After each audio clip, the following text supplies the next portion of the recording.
What's going on, fam? It's Jaye Black here, another video. Salute to everybody that is tuning in. I appreciate it. Before I get started, make sure that if you are new to the channel, subscribe, hit the notification bell, enable all notifications, as well as if you're also already subscribed as well, you'll definitely get notifications to this channel. Also, make sure you subscribe to my live streaming channel, Jaye Black Live Streams 2. That's where I primarily go live on. All right, so make sure you do those things. I want to talk about Marcus Camby again. I made a video about Marcus Camby about a week ago, probably a little over that, and about his initial divorce. And it was due to a woman that he got pregnant in 2011. And he had already hammered out a support agreement. Now he's paying his side baby mother about $4,000 a month. Okay, now if you look at all these other support situations I've spoken about, that's very low, which is actually good for Marcus because his wife just took a chunk of money. Now I don't know how much money Marcus Camby has. Maybe he still has a lot of his NBA money. Maybe he's making money outside of it. But he, according to the blast, he's gonna have to pay his ex-wife a lump sum of $4.1 million, but also she gets $15,000 a month in support. Now she was together with him for 14 years, okay, and she's alleging all types of things. Now they actually signed a prenup years ago, okay, and I think this is an enforcement of the prenup, but we're gonna see in this article. It says former NBA star Marcus Camby has reached a deal to settle his divorce, agreeing to pay his ex-wife $4.1 million and $15,000 a month in support. According to court documents obtained by the blast, Marcus has agreed to pay his former wife Ava a total of $4,100,000 in the settlement. Per their deal, Marcus will pay a lump sum of $3.6 million, followed by an additional check of $500,000 as equalization payment. They agree these payments will cover all obligations per their prenuptial agreement. I think what happened was she was alleging all these different things. He wanted to enforce the prenup. She did not. But I think when he was willing to write that check immediately, I think that's what changed her mind. She wanted that money up front. Now, what she do with that money remains to be seen, because what's probably gonna, what I see happening is that she's gonna end up going through that $4 million, probably going on a bunch of vacations, you know, buying or going on shopping sprees, you know what I'm saying? Because he probably was the one that took care of the financial responsibilities of everything. That's how a guy who's been retired for years is still able to cut a check for $4 million. But it wouldn't surprise me at all if she go back to court a year or two from now wanting more money. Okay.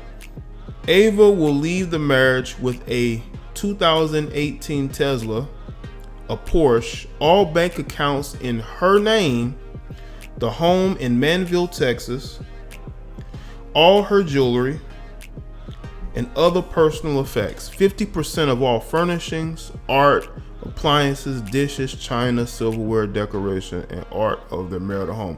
A lot of that stuff she probably put in there anyway.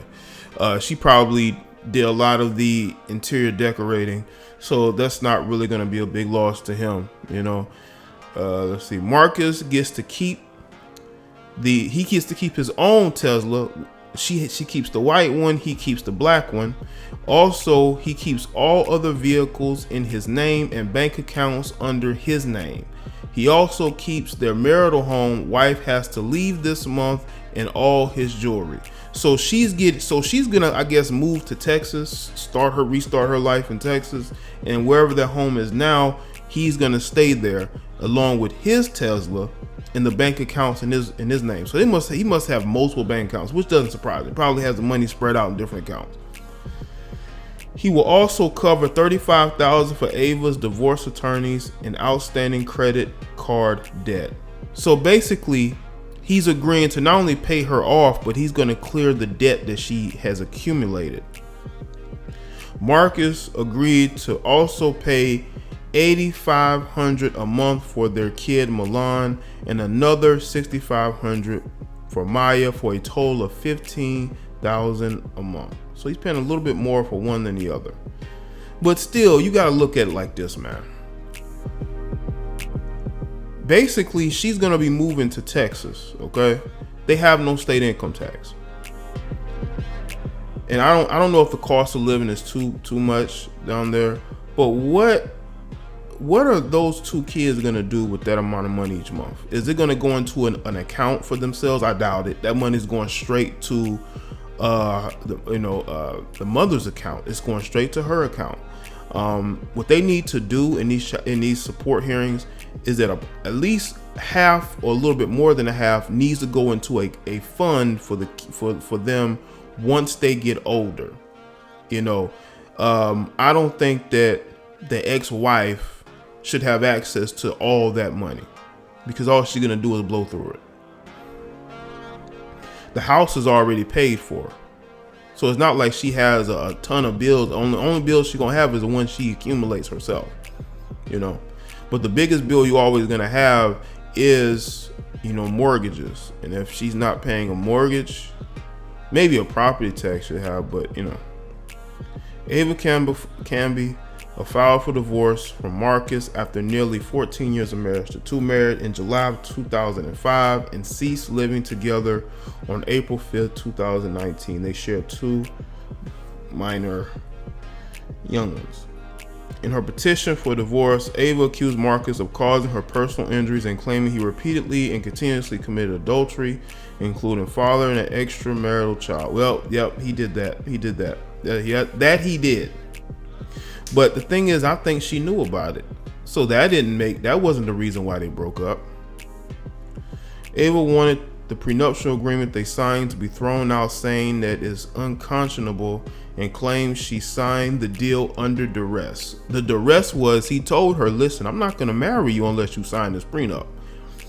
In addition, Ava claimed that Marcus contracted various things and intentionally exposed her to it. She says she was unaware if she has contracted anything. Well, she might want to do that before she gets on the dating scene. Definitely. Marcus Camby responded to the divorce and asked the judge to enforce their 2005 prenuptial agreement. He sought 50-50 custody of their two and wanted the judge to order his ex to not trash him on social media or hide his two young ones from him. In regards to the allegations, he argued Ava's claims were barred because of the statute of limitations of consent, which means that something may have happened. He might have passed on something, which is disgusting. And I spoke about that in my other video. If he did give her anything, that is disgusting, Marcus. It really is. Let's first support it. Marcus Camby reached a support and custody settlement in December of 2018 with a woman named Naomi Valdez. The two agreed that Camby is the father of their one young one, born in 2011. Valdez will have primary custody, and Camby will see his daughter twice a month or 3 hours each visit. Camby will pay $4,000 a month, as I've already discussed. Obviously, Marcus Camby's ex-wife pretty much dealt with a lot with them together. He probably did a lot of womanizing. Not only did he have the side, situation, he's probably done a lot of dirt, man. And the fact that he hasn't denied it lets you know he did. And she stayed with them, I'm trying to figure out what changed. Was she waiting? Was she comfortable? She might have been comfortable. But in situations, couples who've been together for a long time try to make it work, because it is tough out there on the dating scene. I'm pretty sure she knows that. This is why I think she chose to take the house in Texas, because she wants a fresh start in a different place where people aren't going to know her. I don't really see a lot of her pictures on social media. Now, I don't know if she probably does have an Instagram, but it's probably really private, or she used a different name. This divorce definitely is going to shed light on both her and Marcus. She might have, might even change her name just to start over. But when you make allegations public just to help your case, then ultimately people are going to look at you sideways, because they're going to be like, well, you dealt with this for 14 years, And the fact that she hasn't gotten herself checked out lets you know she could be fibbing, Or maybe she was stepping out, Because we do have those situations, man, where you got women who will accuse you of cheating, but they cheating themselves. Because it's that guilt that they have. They don't want to feel guilty for what they've done. It could be one of those situations, but again, he did, have extramarital situation. And I think that this is a situation that he caused, and he has nobody to look at for this situation but himself, because he put himself in a situation. It's about accountability, people. And that's why I want a lot of men who watch my videos to understand. When you're out there in relationships and you out here messing around and getting women pregnant, that is a decision that you made, but I can't say that she didn't try to stick it out, but I think they did end up enforcing the prenup. For y'all who say prenups don't work, they enforced this one, and they had every reason to probably not. All the allegations she was putting out there, but they still ended up enforcing this rule. And not rule, this obligation. So if y'all didn't see my other video, I may link y'all to that video as well, so y'all can go and check it out, man.